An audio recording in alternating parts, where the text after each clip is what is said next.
자식이 아버지를 뛰어넘는다는 뜻인 승어부.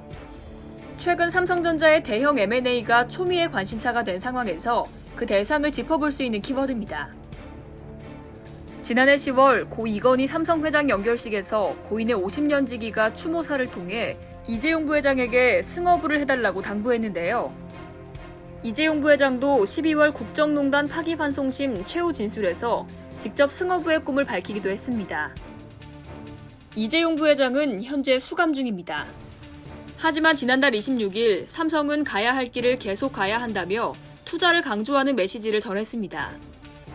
이틀 뒤 삼성은 의미 있는 M&A를 향후 3년 안에 추진하겠다고 밝혀 글로벌 시장에 큰 관심을 끌었습니다. 대형 M&A에 대한 궁금증이 증폭되는 가운데 차량용 반도체가 유력한 대상 분야로 꼽히고 있는데요.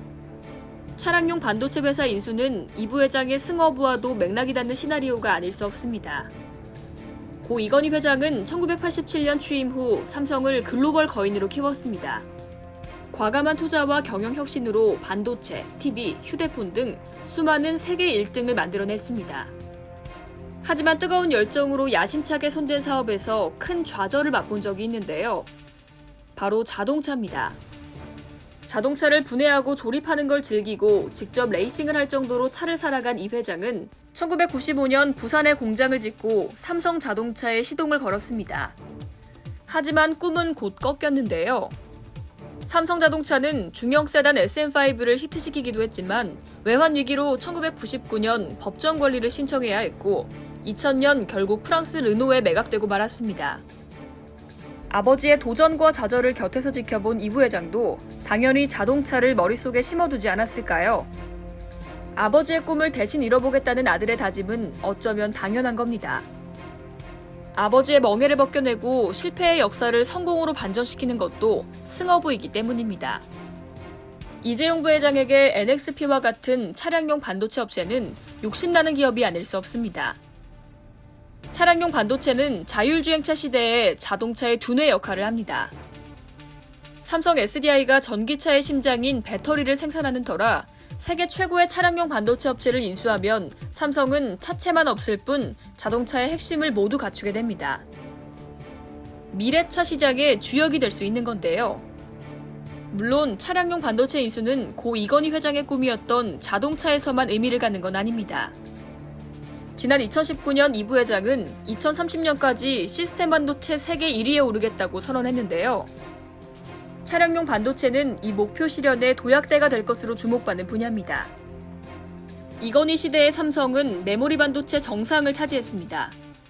이재용 부회장이 시스템 반도체 시장도 석권해 반도체 천하를 평정한다면 그야말로 아버지를 뛰어넘는 업적이 아닐 수 없습니다.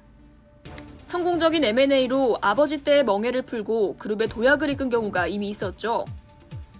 주인공은 최태원 SK 회장입니다. SK는 고 최종현 회장 시절 1980년 대한석유공사, 1994년 한국이동통신 등을 인수하며 강력한 성장 엔진을 달았지만 세간의 곱지 않은 시선을 받아야 했습니다. 굵직굵직한 인수건이 모두 정권의 특혜였다는 게 거의 정설로 통했습니다. 최태원 회장은 2012년 잘 나가는 기업이 아니라 한국 산업계의 애물단지였던 하이닉스를 사들였는데요. 최 회장은 사내 반대에도 불구하고 인수를 강행한 뒤 대대적 투자로 SK하이닉스를 세계적 반도체 기업으로 일으켜 세웠습니다. 아버지는 정권의 비호 아래 M&A로 몸집을 불렸다는 비난에 시달렸지만 아들이 SK에 씌워진 그 굴레를 벗기며 그룹의 새로운 도약을 이룬 겁니다. 이재용 부회장의 대형 M&A 관련 결단의 시간이 다가오고 있습니다.